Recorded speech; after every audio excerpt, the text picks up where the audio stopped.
esse momento que a gente fala de conceitos fundamentais, faz parte envolver o pessoal das universidades, as autoridades acadêmicas no assunto. A nossa equipe foi conversar com a Ana Maria de Almeida Camargo, que é historiadora e professora da Universidade de São Paulo. Ela é uma das maiores autoridades em arquivologia do país. Vejam o vídeo onde a Ana Maria nos ajuda a entender melhor esses conceitos de arquivologia, esses conceitos fundamentais. Vamos ver?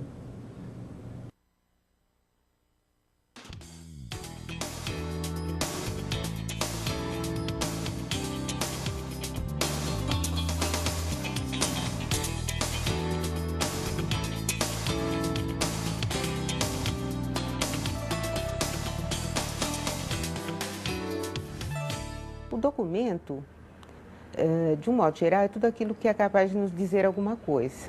E nós podemos, até como pesquisadores, reconhecer nos objetos, em qualquer escrito, essa qualidade de informar, né? Então, nós elevamos à condição de documento qualquer coisa, até uma inscrição numa parede, uma pichação, nós podemos transformar em documento, ou seja, naquilo que pode servir de lastro para alguma observação mais requintada que eu faça sobre a realidade.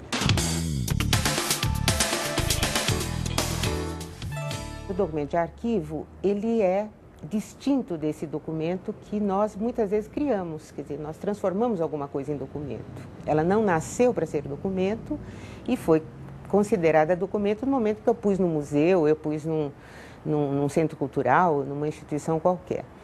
O documento de arquivo é aquele que nasce já em função desta condição probatória que ele tem e que o distingue de todos os outros documentos. Então, os documentos de arquivo, sobretudo na área pública, que é o caso que nós vamos abordar, eles são testemunhos do funcionamento do Estado, de todos os órgãos. Então, tudo aquilo que se guarda no arquivo, e o que se guarda é aquilo que foi produzido pelo próprio órgão e aquilo que o órgão recebeu e acumulou, tudo isso fala para nós sobre a atividade do Estado. Quer dizer, os documentos de arquivo, eles são prova dessas funções, né, institucionais.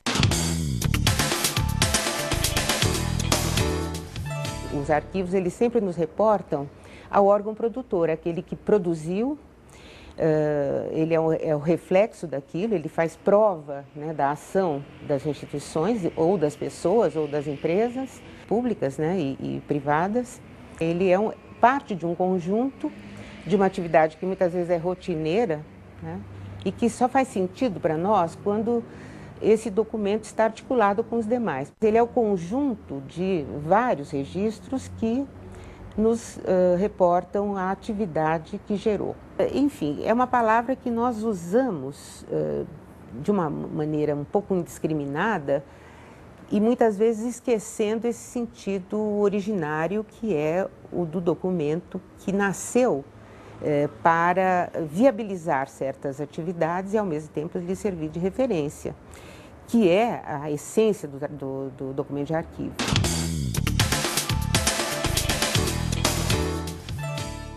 São poucos os governos que chegaram a uma compreensão grande desta condição dos arquivos e desenvolveram políticas. Eu acho que o Estado de São Paulo tem um papel importante nessa área, porque desde a década de 80 instituiu uma forma, um meio de quebrar a dicotomia que há em muitos lugares ainda entre os documentos antigos e os novos, como se fossem duas realidades distintas. Esta noção integrada, ela existe em função de dispositivos que nós criamos em São Paulo, no estado de São Paulo. Outros estados têm isso também, mas o nosso tem um certo pioneirismo, né, de continuidade também no trabalho, para que essas extremidades, vamos dizer, do documento, do mais antigo ao que está ainda por ser produzido,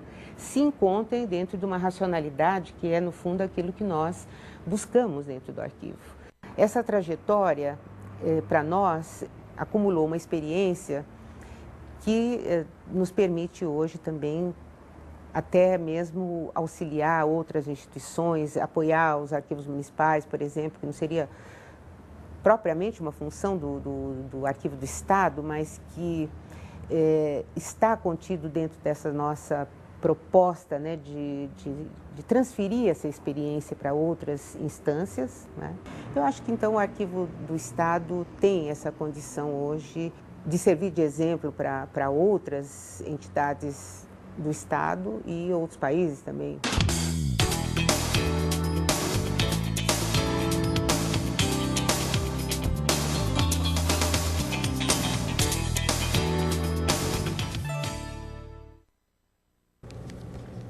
Bacana o depoimento da professora Ana Maria. Professor Ieda, você tem algum comentário, algum destaque sobre essa fala dela? Eu tenho, Flávio.